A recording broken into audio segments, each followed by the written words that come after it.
Okay, in this next video, I'll just be showing you how to use the Playbook functionality. We've got some formations on the pitch, albeit not particularly good. I might just shift a few things around here. So we're still in formation mode, so it means I can select pieces, move them around wherever I want. I can actually drag them as well, which this drag is actually restricted by movement and tackle zones. So you can try and drag them past pieces, but they won't necessarily move past them. It's easier to visualize if you've got tackle zones up.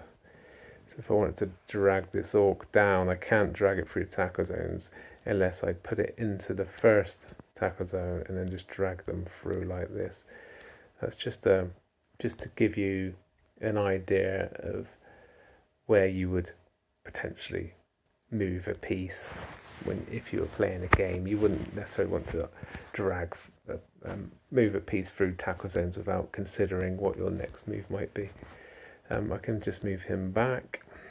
I'm going to shift a couple of these pieces just out of the way so we can just demonstrate some of the actions that you can do. Okay, right, I'm going to move this white up one here, shift this mummy along here, and I'll put a ghoul back here. There you go. I think that will probably do for now. So just to give you some sort of idea of what you can do with this. I've got my formation set. I may well have saved some of these formations, the offense and defense. You can actually save the whole pitch state as well if you want to reload that. And then you save that and you're ready to go, or whenever you want with that set of formations. Formations are obviously useful if you're playing on tabletop and you just want to reference one of your favorite setups for a specific team composition. You can do that. So I'm going to switch now.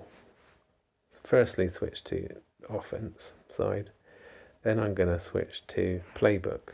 Now you might get this notification pop up. It depends whether you've already previously been using Playbook or not. If you have, it's just giving you a bit of a warning to say if you use the current formation, you're essentially going to reset all your work in Playbook unless you've saved those plays.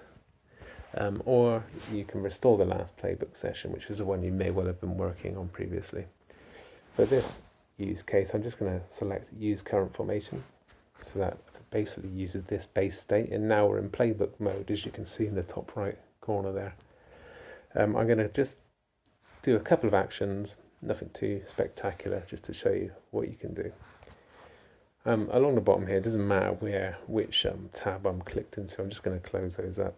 If I am on sketch, however, what you will find is now you're suddenly sketching, so anything you're trying to do with players won't actually work. So either have sketch off or switch tabs, and if you switch tabs, sketch turns off anyway. So I'm just going to close that down. Right, I'm going to start by clicking on this white. And what you can see is you get this sort of radial menu. If you're center onto a piece, or if there's enough room on screen, that radial will be around the player. But if you're slightly off to the side, the radial comes in a little bit, but you can see the piece is selected. So I'm going to click here. You've got different actions you can do. I'm going to click Blitz, and then I'm going to click the nominated player, which is that orc. I'm going to move this white into the adjacent space, and then I'm going to click on the orc to declare the block action. And now you can see I'm presented with these squares to where I want to push that orc. By default, the block actions are set to push, so they will only ever push an opponent regardless of how many in-game, regardless of how you would normally interact with in-game mechanics. So just bear that in mind. So I'm going to click into this skeleton, into the ghoul, and the ghoul goes into the empty space at the top there. So you can see that's my block action as a result of a blitz. And then I just move, I'll say stay put, so I'm not following, then I'll move the white one square left. Now end the action. So that was my blitz, and you can see it's annotated automatically, and you can see the root of the push and the chain push, etc. So next thing I might want to do is click on the mummy, move the mummy.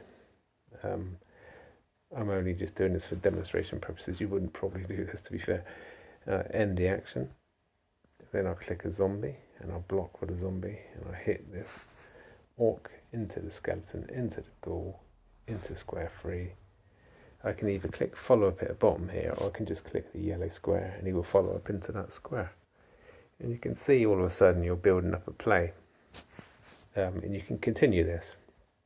So skeleton down here, block, skeleton, up to the top, follow in, etc.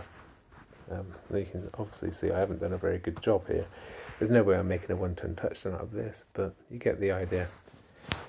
If I go to sequence now at the bottom here, you get this transport menu, and I can click on the far left icon to go right to the beginning of the sequence, and then I can press play, and it will play back through the set of actions that we've done. You can see we've done 4 actions so far. If I click the menu item, you can see what those actions are, and it blitz, move, block, block, etc. Close that up, and that is the basics of creating a sequence with a set of actions. Thanks.